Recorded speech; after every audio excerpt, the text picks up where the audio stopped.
الحمد لله رب العالمين والصلاة والسلام على سيد المرسلين أما بعد فأعوذ بالله من الشيطان الرجيم بسم الله الرحمن الرحيم السلام علیکم ورحمۃ اللہ وبرکاتہ۔ میرا آج کا ٹاپک ہے شعبان کے مہینے کی فضیلت، شعبان میں روزوں کی فضیلت۔ حضرت عائشہ صدیقہ رضی تعالی عنہا ارشاد فرماتی ہیں، جیسے ہی شعبان المعظم کا مہینہ شروع ہوتا ہے تو سرکار دو عالم پہلے ہی بڑی نیکیاں کرتے تھے، لیکن اس میں زیادہ اہتمام کرتے، اس میں نوافل زیادہ پڑھتے، روزے زیادہ رکھتے، قرآن کی تلاوت زیادہ کرتے، یہاں تک کہ حدیث پاک میں آتا ہے، آپ فرماتے ہیں جو شعبان کا ایک روزہ رکھتا ہے اسے کل بروز قیامت اس طرح میرے ساتھ ہوگا جیسے دو انگلیاں ساتھ ساتھ ہیں۔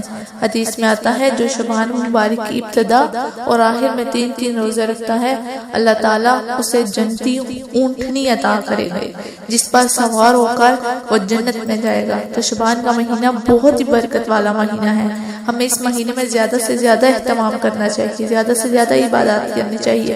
بعض لوگ کہتے ہیں کہ شعبان کے روزے نہیں رکھنے چاہیے، شعبان کے روزے رکھنا یہ نفلی روزہ ہے۔ ہاں جی، یہ نفلی روزہ ہے، اور رمضان المبارک کا روزہ یہ فرض روزہ ہے۔ اگر نفلی روزے نہیں رکھ سکتے تو یہ کوئی ضروری نہیں ہے، آپ رکھیں یا نہ رکھیں اس میں کوئی اتنا حرج نہیں ہے۔ اگر آپ رکھتے ہیں تو یہ بہت ثواب کی بات ہے۔ ہر سال شعبان کے مہینے میں سارے اعمال اللہ کی جانب اٹھائے جاتے ہیں۔